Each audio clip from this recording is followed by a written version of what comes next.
Hey, Tay here, so welcome to the VR Tech channel. So v68, the latest update for the MetaQuest 2, MetaQuest 3 and MetaQuest Pro just went live. This time the full release. Because in the past we actually talked about the PTC, trying to find out all the different details, but the latest release is the real deal, with new graphics improvements, new apps, latest improvements, and many new unexpected features. Some that I still don't understand actually. All while the PSVR2 goes sold out completely, selling more in a day than in an entire year. So well, let's discover it together in this video. Let's get into it.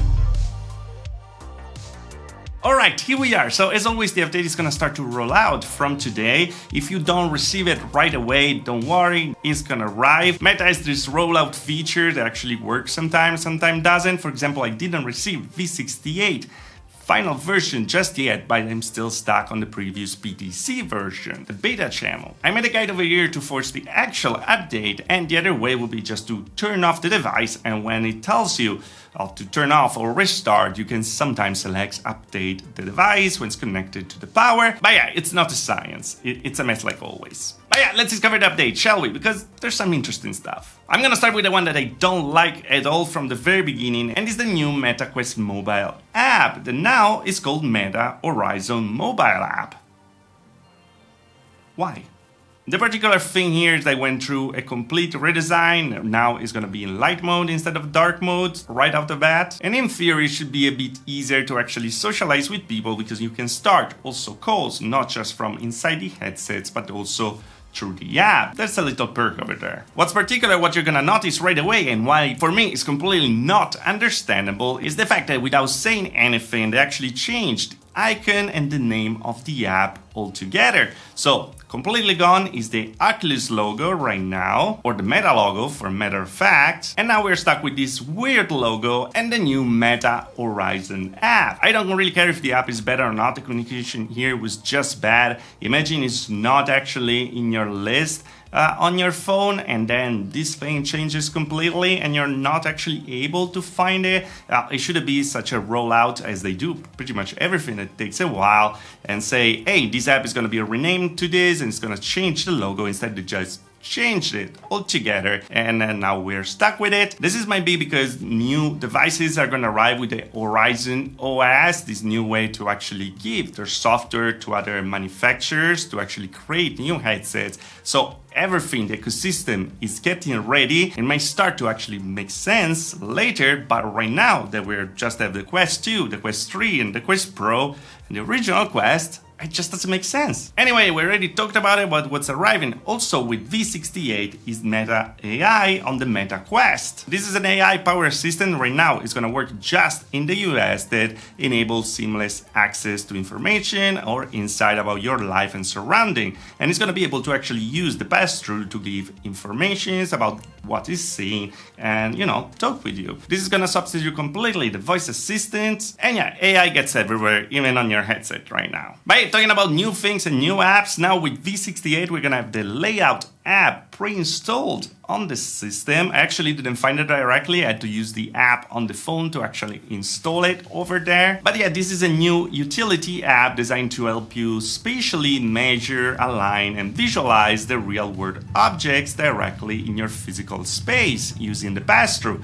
So if you want to put a TV somewhere, you're going to put a table somewhere, you can actually measure it out and have a preview of what it's gonna look with the mixed reality objects inside. Like going to IKEA, but not really. This is gonna be able to measure the square footage of your living room, place a TV on the walls, visualize new furniture in your living room, and measure the height and the depth of a counter, for example. Or even align photo frames on your wall, using it like a level. But yeah, as we said, this is gonna appear directly in your library. And talking about library, we have some library improvements. There's finally gonna be a new downloads tab on your library. So that means that you're gonna be able to manage all your downloads and app updates, and also queue them to give priority to one or the other. So finally, we're gonna have more control over the apps that we're installing, not having to rely just on the notifications tab. Apparently, there's also been added a new Alt tab to your library, which shows all the apps and the worlds of Horizon World, I believe, in a single page. Unfortunately, I wasn't able to test this, it didn't appear on me, but let me know if you find it. And talking about managing stuff, now we're gonna have the cloud backup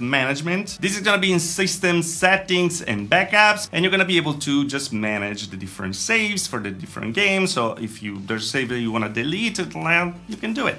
Finally, to have full control over what you have saved or not. And let's get to the cool stuff, because there are some performance improvements with v68, mostly on the MetaQuest 3, because they were able to release a new frame timing algorithm for OpenXR that will improve the overall frame rate and prediction latency on the MetaQuest, resulting in a reduced latency and stuttering in OpenXR apps. So in theory, this should make v68 feel more responsive and snappy in the system, in games, and in mixed reality applications. On top of that, Quest 3 actually gets content adaptive brightness, and this is very interesting because it's gonna be an experimental option as content adaptive brightness, and this will reduce the contrast in darker scenes, improving the display experience. This is a tech that actually happens on different TVs already on the market, so when we actually display in dark scenes, because we have an LCD display, so the blacks will be blown out a bit.